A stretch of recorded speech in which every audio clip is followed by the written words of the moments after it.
Hey guys, so for today's video, I want to go ahead and share with you my Common App essay, which is basically that 650 word essay that you write as you send to all these different schools and colleges that you're applying to.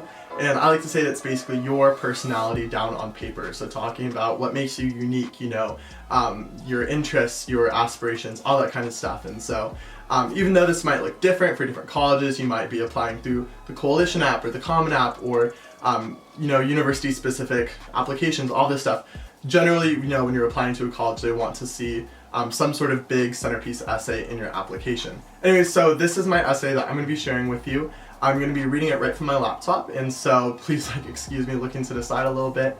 And also I figured I should probably mention that I was accepted into Stanford, Yale, USC, Claremont McKenna, along with a bunch of other amazing schools. And so even though I had a lot of other things going on in my application, this was definitely like a big focal point in it. And so I figured it might be helpful for me to share it with you, just if you're looking for inspiration for what kinds of stories people share as they're writing these essays, or like basically what people do with it, because it's a really open-ended type essay.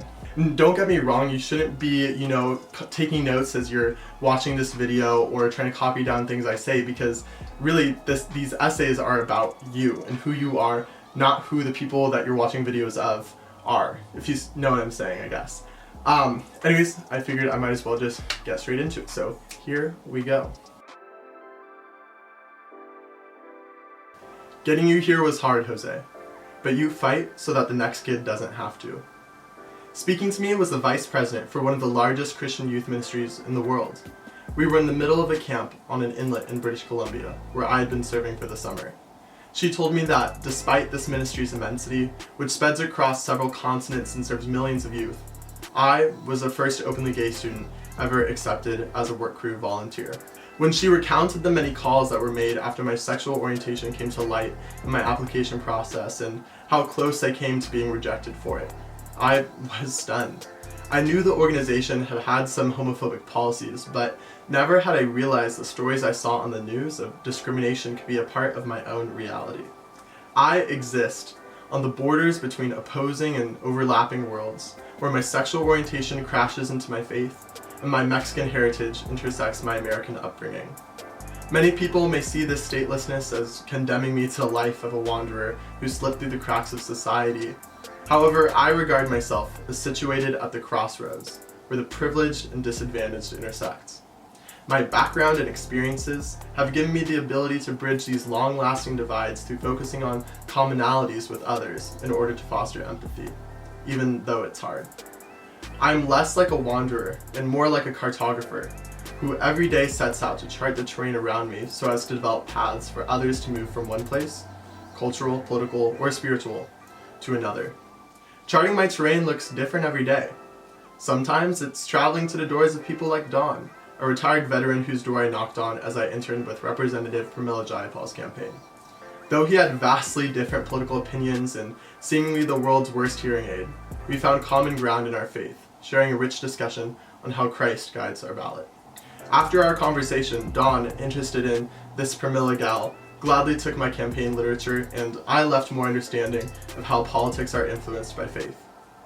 Other times, my explorations take me phone banking for other progressive candidates on behalf of my internship, and I find myself speaking with 80-year-old black women in Georgia and college students in Hawaii. I was even able to campaign for Stacey Abrams 2 days before she became the first black woman to receive a major party's gubernatorial nomination.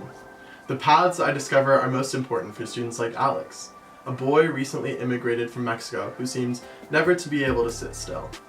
Although other tutors in our after-school program struggled to get him to focus on his homework, I was able to connect with the fourth grader by alternating between English and Spanish as we worked through math problems. I just wanted him to know that his ethnicity and intellect were not mutually exclusive, a realization my 6th grade self made when I was the only Latinx student in a highly capable program. As my students' first male cheerleader and an openly gay cross-country captain, I aspire to use my visibility to empower students who typically do not see leaders like them. This summer, I charted my terrain by being an international ministry's first openly gay volunteer, serving among many Christians who had never met a person like me before. As a gay Christian, I will often have to make my own road, interacting with people who believe that I do not belong in the church and entering places that have homophobic policies. However, I also know that every trail I clear is one for the next kid to walk on. And that is the purpose of a cartographer, to explore the treacherous for the sake of others. Anyway, so yeah, that's my essay. It's definitely something that I grew really familiar with as I drafted it and drafted all these different versions, sharing different stories and talking about different experiences.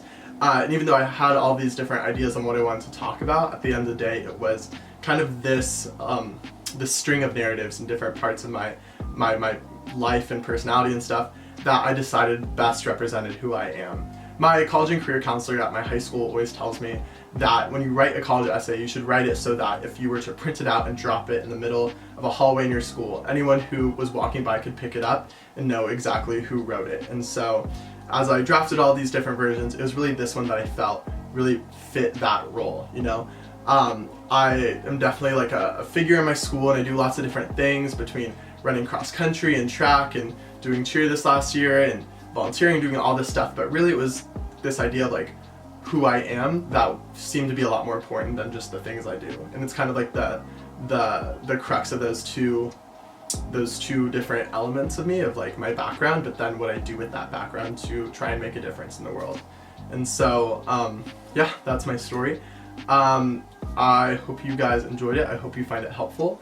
And yeah, I'm going to be also walking through other parts of my applications for Stanford, for Yale, for USC, all these other schools, so stay tuned for that. And then also, if you'd like help with your own college application, feel free to reach out to me. I'm going to drop my email in the description down below. And so yeah, hope this was helpful. I didn't really think out an outro, but yeah, this is all that stuff. Anyways, thanks for watching. Don't forget to drop a like and subscribe, all that fun stuff.